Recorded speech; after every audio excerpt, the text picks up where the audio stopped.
Kozy story. Katie, You've the Kozy never Collar heard Lady. the Katie story before, and this is the Katie story, and it's the coolest story. Here is the Katie story. We're recording. You know. Hi, I'm Holly. This is my mom, Kate. We've been on a big journey for my whole life. And she has to tell you about her journey. It's really her journey, and you're going to love it. How did you get here today, Kate? I came in the door. Okay. How did we get here? Yeah. Your story. So how did I start making a really good heating pad? Well, that's part, I guess. It's the Kozy story. This is the Kozy story. This is the Kozy story. Katie, You've the Kozy never Collar heard Lady. the Katie story before, and this is the Katie story, and it's the coolest story. Here is the Katie story. My biggest fan. You gotta love it. Katie, the Kozy Collar Lady. Okay, go. So I invented a product, and we didn't have a name for it, and it fit around the shoulders, and it was cozy, and people kept asking for the thing, and then we named it the Kozy Collar, and so it's a heating pad that's shaped for the shoulders, and it's the Kozy Collar. So I became Katie, the Kozy Collar Lady, and that's what I was known by for many, many, many, many years. She's still known by it today. And so it's been a journey. It was it just kind of unfolded. Okay, so can we talk maybe about the car accident? And then we can talk about the flea market, and then we can talk about Buckler, maybe, and then we can talk about how the internet came and we were too busy to do anything about it and too stupid, and now we're smart and busy. Yeah, all of that. Yeah, so the accident. So the accident was in 1993. Holly and I were Holly and I was in an accident. I lost control of the vehicle because the tire blew, and I ended up in the hospital for a few weeks, and I had some severe injuries. It put me in bed rest, and so now you're a single parent, and how many children do you have? Two. You have 2 children. 2 children. A single parent. 3 and 4. And you have this crazy car accident thing that just happened, and now you can't really get around. Yeah, either. I have to rely on just about everybody to help me do everything. And so this is before the Handicap Act of '97. It's before the internet, before cell phones. Life was a lot different than it is today. It might have been the early internet, but definitely no home internet. Right. Well, I think we got internet in '97 in the house. Yeah. So the accident was in '93. Yeah. So the accident's in '93. That's crazy because we were in the 82nd house by that time when we got internet. Yeah. That's crazy 4 years. Crazy 4 years. Fast 4 years, yeah. So the accident changes our lives. Of course, I lose my job. We lose the car. So how do you make money after the car accident? So I apply for welfare because here I am, single mom, disabled, can't work, can't walk, can't stand. Yeah. I get welfare, and I was grateful to have it. Yeah. And then I applied for Social Security disability. So nothing happens quickly, right? Mm-hmm. It's all a process. And so we got Social Security disability, where I got a small cash allowance, some food stamps, and I got housing. Housing was great. And again, nothing happened overnight. It's a long process. But during this process, and again, it's before the Handicap Act of '97, so there's no wheelchairs readily available, no handicap vehicles, no wheelchair ramps. So therapy was difficult to get to, and I was told by my Hold on. Let me back up. Let me clarify this story. So you're in your early 20s. How old were you? 24, 25, 26, mid to late 20s. You're going to make me count? No, I'm not going to make you count. Okay. All right. So she's in her 20s at some point. She's in a catastrophic car accident. She has 2 toddlers, 4 and 3, to take care of. And at this point, she's completely disabled. Her leg was severed from her body. We had a petition to get it sort of connected. By we, I mean my aunts, the older people in the family. Right. Then, hold on. And then, so at this point, then you're applying for welfare because you're just in such a shaken up mess. And that's, of course, what welfare is supposed to be Grateful for. to have it, yeah. Absolutely. And then, how did you get started at the flea market? So, well, that was the therapist had told me if I can't come to therapy, again, handicap transportation, children transportation. So the therapist told me if I couldn't make it to therapy regularly, to treat myself the best I could. And he wanted me to use a microwavable heating pad on my neck 2 or 3 times a day, alternating hot and cold, along with some of the other things. But he didn't want me to use electric heat because back in the day they didn't have shutoffs and you could Okay, overheat but were you yourself. on pain medicine?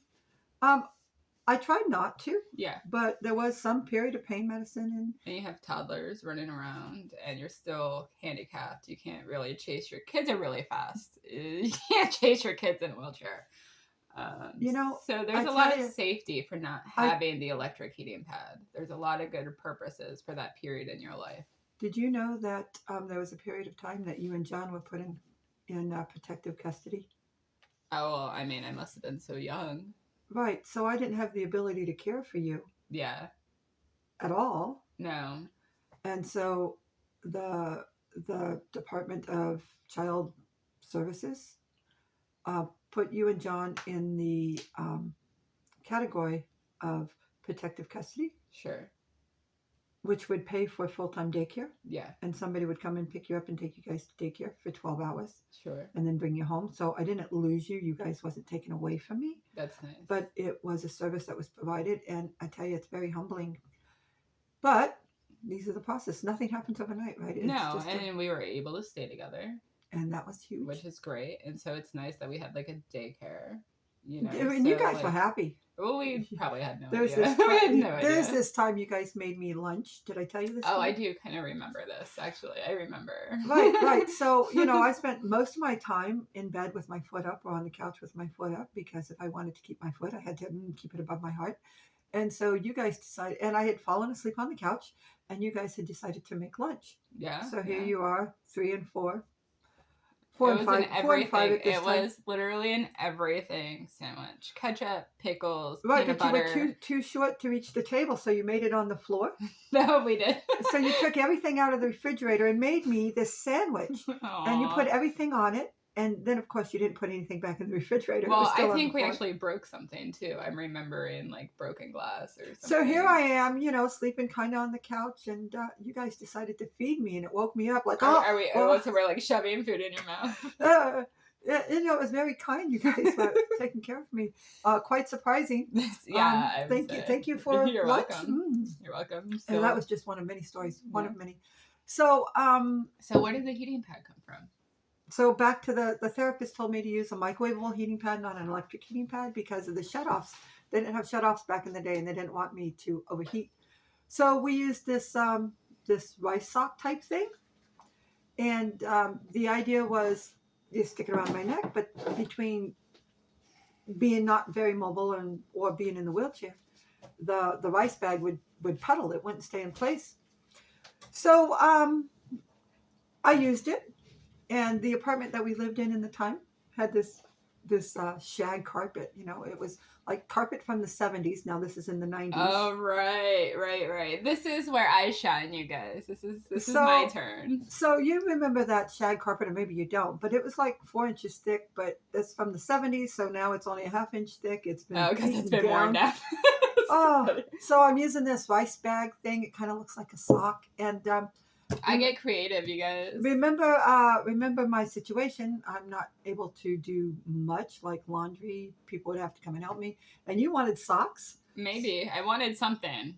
So at some point, she cuts my rice bag open and she dumps out the rice. Don't do this at home, kids. And it's in this carpet, so it kind of like settles down. You don't really, it just kind of disappears. Oh, so you said you have this kind of funny memory of me like dancing around in the living room, like tossing things up, but you don't necessarily know. So there's a Disney movie on, right? And there's the little Bambi and Thumper, and you're 4 or 5 and you're dancing in the living room, and you got these white socks on your feet, and I'm just coming in and out of consciousness. I'm like, what's going on? And the Disney music's playing, a little pitter patter, and the little white sparks are flying around your feet.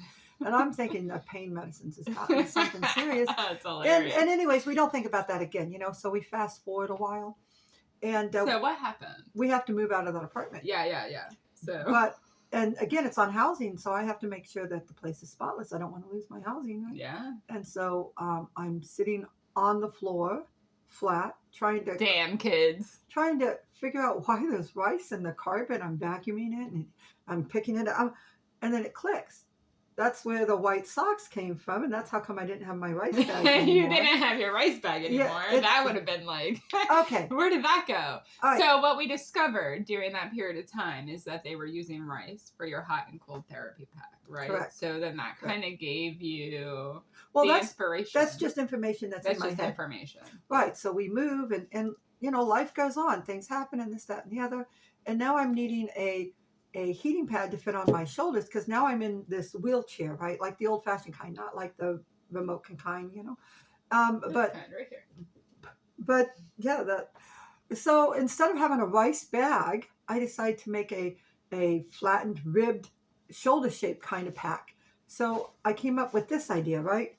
So it's a heating pad that instead of a bag, it's collared shaped. Yeah. So it's channeled, it stays on my shoulders, and I can start running my chair. Well, it's very clever that you managed to make the channels in a way where it doesn't fall I didn't even know how to sew. You didn't know how to sew? I didn't know how to sew. How did you start sewing? I borrowed a sewing machine, and I'm like, how hard can it be? And again, it's before the internet, Oh, but you told me that you were using VHS tapes to Well, help that's you the sew. serger. A little bit later, when I got the serger, I had to figure out how to because there's still no internet.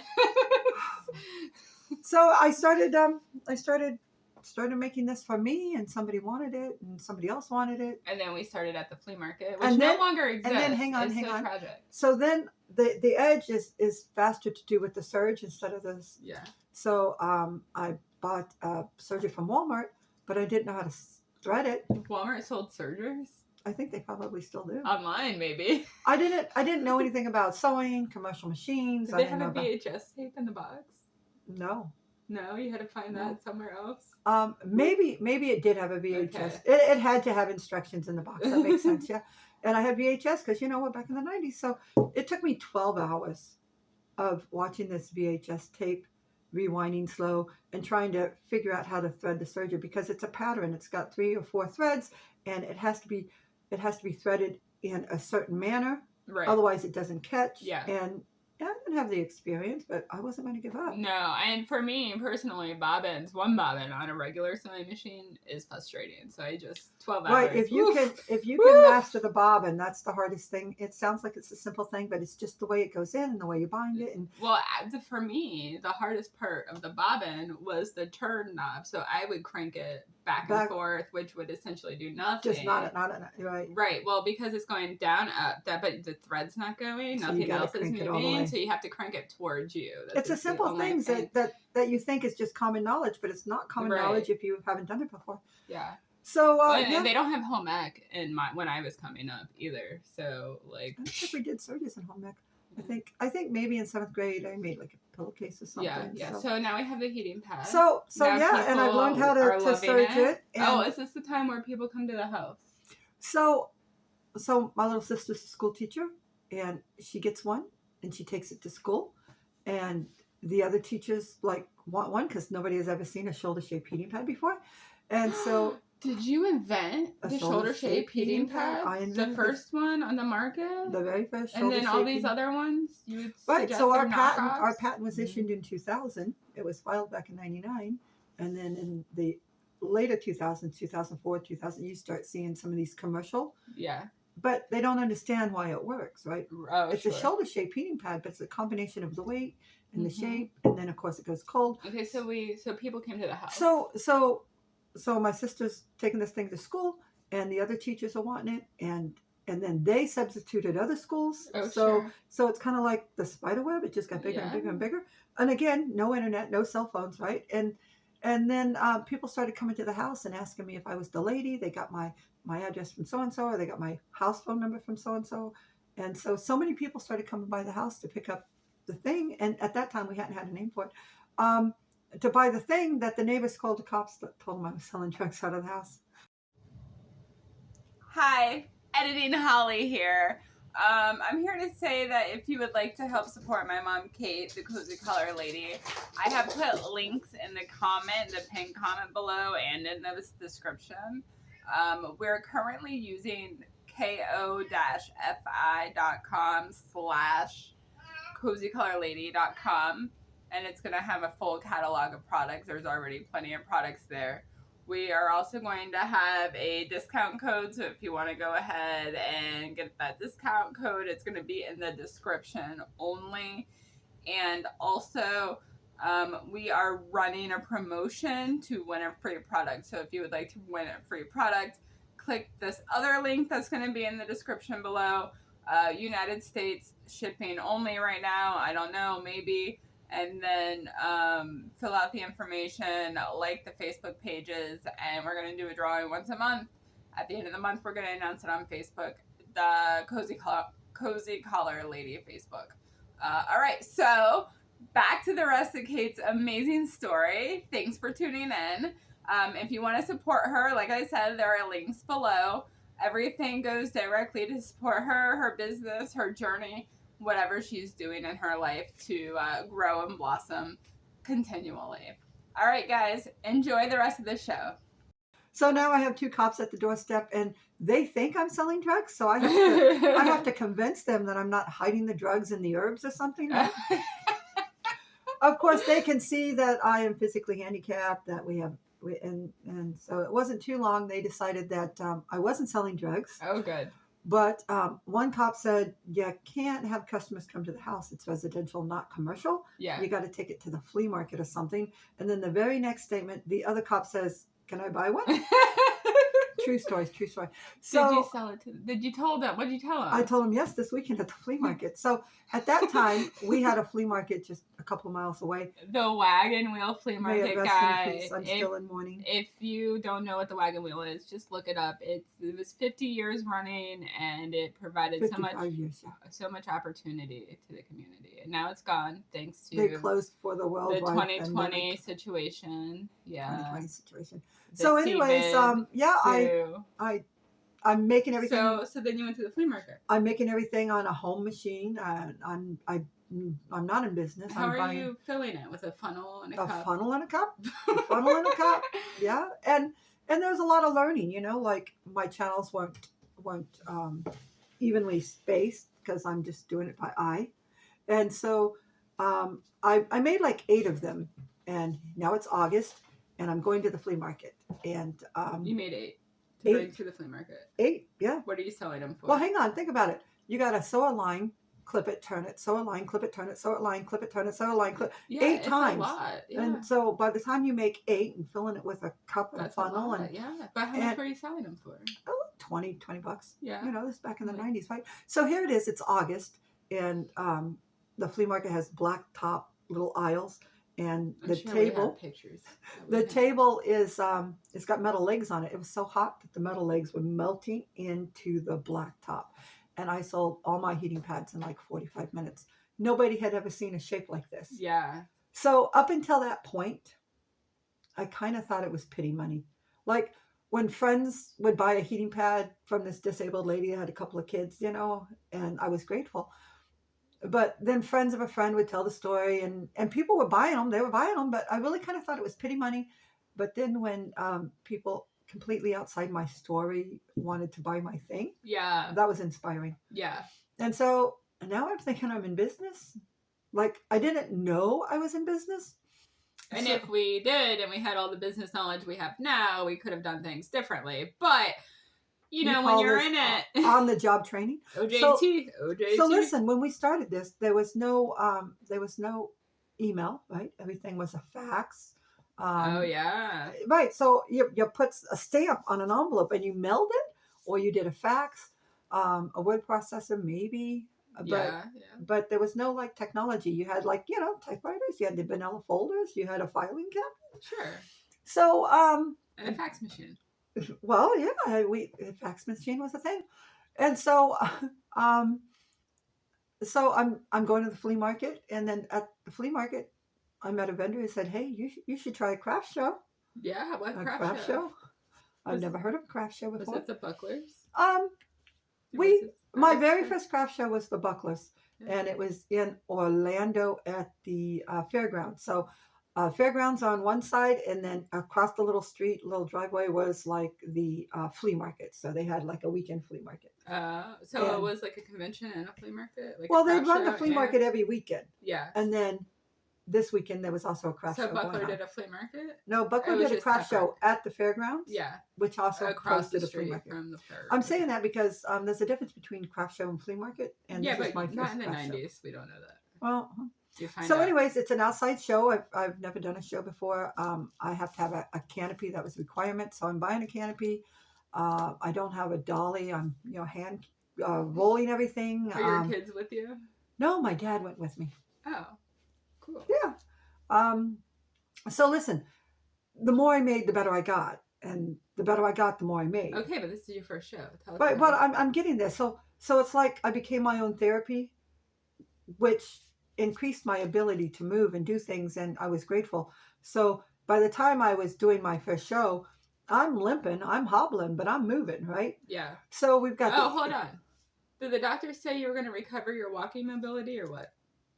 Well, I died 3 times on the table, and they told me I'd probably never walk again. Okay, so now you're up and walking. Yeah, doctors are practicing and died 3 times on the table. That's what they tell me. I don't believe it. I don't remember seeing the light. I don't believe it. I'm a Okay, little so you're at scared. your first show. Ask our friend. She was there. So yeah, I don't have weights for my canopy. Oh, you say Grandpa was sitting on the weights? So we tied a rope to one side of the canopy under a chair, and then up to the other side of the canopy, and my dad sat in the chair to hold the canopy down. I miss him a lot. Human weights. Yeah, so it taught me a lot. People like the thing, and that was the beginning of the journey. We did less than $500, but at that time, $500 was huge money. Did you sell everything that you had, or almost, or? Yeah, I sold all the heating pads, all the heating pad shapes that I had brought with me.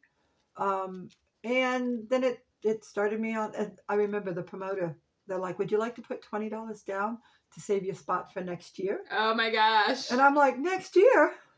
I don't even know what I'm doing next week. Next year, right?" So I still occasionally do the Buckler shows today. It's so funny. And it's here we are. Kind of cool that years. they've kind of lasted so long. But yeah, and they've mutated. Sure. Business mutates and stuff. So that started me in the craft show market, and I got to hear feedback from customers. And make this! Do you have something for that? How many products do you have currently? Truthfully, I don't know. Well over 30. We probably have well over 50 products, but 30 well-selling products. Anytime I get in the shop and I have an idea, I just go, "Hey, what about?" And then I go figure it out, and then we test it, take it to shows. But everything's a job, so it's only 24 hours in the day. I'm looking for a day stretcher. Not the kind like in the doctor's office when you're waiting forever to be seen, because that seems like time's expanding. Yeah. That's the wrong time to expand your time. So sounds like torture. Again, back still before the internet or whatever. I did file a design patent.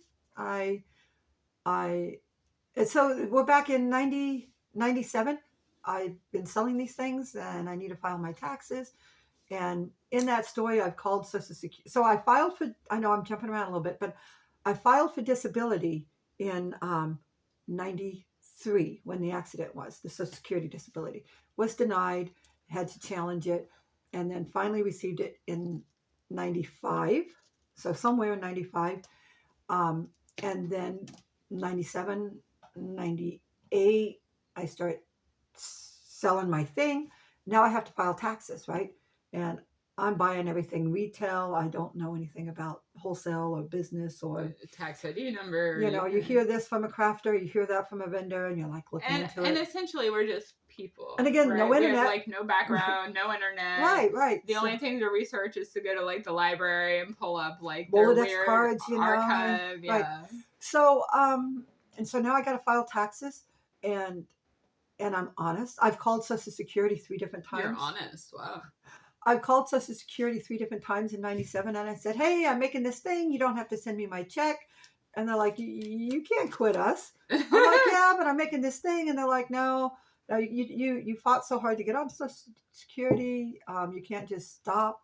You have to make X amount of dollars for a period of time." Yeah. And you're like, but I'm doing that. But I tried, and so I file my taxes. I go to an accountant. No, yeah. let's back up a little bit. So I'm having success with this, and I'm thinking I need to try to figure out how to protect it. So I go talk to a patent attorney, Mm-hmm. and I'm in bedroom slippers because remember my foot's pretty damaged. Oh, My feet sure. hurt. And and I'm probably wearing a flannel bedroom slippers. And I go into this attorney's office, and I'm like, hey, I'm here's my wearing a thing. flannel and bedroom slippers. Very comfy. And you're working for yourself in your own place. You don't have to get all dressed up. So so this I show my attorney, the attorney at the time. I'm like, hey, I'm making this thing. Here's my story, car accident. And he's like, you need an accountant. I'm like, oh, that's probably a good idea. So he refers me to an accountant. The attorney does a sole proprietor for the last year, incorporates us moving forward. So now I'm a small business, and I go find this accountant, and I give him my shoebox of receipts and my checkbook, and I had done like $64,000 in the 90s in something. less than a year off my kitchen table, and And you kept record of it. well, the checkbook. Yeah. Oh, yeah. Checkbook. Checkbook and receipts and stuff. It's not like credit cards and stuff like Yeah. fluently like today. People want to offer me checks right now for services rendered, and I say no, thank Do you. people still use checks? Do you guys still use checks? I think it's a scam, but back then checks were the way. There's a little scammy, but there's people a little older than me. They're set in their way. Okay, but even Papa trying to get his IRS refund without. No, even the IRS isn't doing paper checks anymore. No, exactly. All right, so moving on. So it wasn't a month after I filed my taxes, I get a letter from Social Security. It says, oh, it looks like we overpaid you. I'm like, yeah, I'm trying to tell you. So I had to pay them back a little bit, but I didn't have to pay them back a lot because I was trying to quit. And I was like, so that was cool. And it was nice for the first time in a long time to be able to stand on our own 2 feet. Sure. I mean, sure. Literally stand on our own 2 feet. On both of your feet. You went from being never able to walk again to on your 2 feet. So here I am as a young mother, and then lose everything, and then struggle and try to survive and come up with the thing that people are interested in. And nothing was easy. Nothing was easy. Sure. And you have 2 bratty kids too. And 2 wonderful kids. Yeah. We're great. Yeah. So the craft show happens, and then I'm thinking, all right, I need to protect it. I'm going to do a patent, and then I think the patent is actually what made people copy you. Thinking about it. Well, absolutely. Because once you put it out there. So listen, this is the thing that I learned. Don't ever patent your things. If it's a good, the government's going to steal it and it's going to off you. So don't patent it. And also, if you patent it, you're putting it out there for people to copy you. So listen, this is my take on it. I've got a few patents and trademarks. I think your trademark is more valuable. Your name is your claim. And a patent, whoever has the most money is going to win. So I did patent it, but it wasn't too much longer. People started knocking you off because they're looking for the idea, right? In the publicly available USPTO patent office, publicly available. So if you have, some life-changing something, and a patent, some bigwig's gonna. And if you're just a small company trying to survive, if you don't protect your patent, it's like you don't have a patent. Well, sort of. The trademark is much easier to defend, and the trademark sticks in your name. Coca-Cola. So the name is the claim. The trademark's important. And if you have lots of money and you want to do the patent, okay, so run for it. You got a patent. All right, so yeah, we got a patent, and then I was introduced to the local vendor Walmart program. Oh yeah, that seems like we're jumping ahead, but we're gonna actually have to cut it off here, and so we can jump back into the local vendor Walmart program. All right. So to recap, in the 90s. You were doing regular life things, and then you got into a car accident, sort of. And then you have 2 children, and then doctor says you're not going to walk again. You've died on the operating table a couple of times, and then through like a little delirium and a little necessity, you created this heating pad. So the delirium comes into the part where I'm dancing around in the rice, and you have So no idea. It's just like a memory, and then it like probably comes back to you when you're cleaning the you're like, carpet. Oh, okay, that's what that was. And then you're like, I can get fabric. Walmart at this point sells all the fabric in the world. I've spent hours asleep on the cutting table. Well, it's probably an exaggeration, but still. And then so you've made it to selling out of your house, and then the cops are calling because it's a drug problem, but there are no drugs. And then you're selling on the flea market. And then as soon as you hit the flea market, they're like, oh, what about these craft shows? And then yep. So you've sold out at the flea market. You sold out at your first craft show. Grandpa is helping you, your dad helping you, and silly solutions. But really, our family is full of silly solutions that like legitimately work. And then so you have your heating pad, you're starting your patent. And then I feel like you really did jump ahead with the Walmart thing. But then we're in Walmart. You guys don't know that yet. So we start with the Walmart wholesaling thing when we come back. Do you have anything you want to tell them? No, we'll continue. Life is crazy. Make lemonade.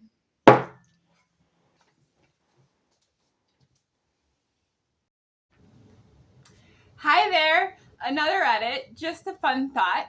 If you are interested in being a content creator for Kate's Heating Pad, please also reach out to the email address in the description in this video comment so that we can send you products so you can help spread the word of this product. We have been doing this. She has been doing this for 30 years. We completely missed the internet like escalator, I guess. And so now we're just spearheading right into it. So if you've heard of the Kozy Collar Lady, if you've heard of Kozy Collar, we've done shows for the last 30 years all up and down the east coast of the United States from Michigan to Miami. So, you know, there's a good chance that there are people out here that know her, that have seen her at these shows. And we are just trying to kind of find that friction to build her audience in sort of an organic way. And I'm willing to bet you love it. And we have people all the time saying, oh, we have had our Kozy Collar for so long. I don't know anywhere who sells them, but I found you on Etsy. And because I have Kozy Collar as the specific item name. And then they're able to buy direct from Kate, the Kozy Collar Lady, to have their heating pad product. So again, links in the comments below. If you would like to be a content creator for the heating pad line, and there's so many, we have the stretching heating pad is so awesome. There are videos in this channel from previous attempts of YouTubing, but they're still there. They're still informational. Go ahead and check them out. Share them with your friends. If you want to be a content creator for this product, let us know. Have a great day.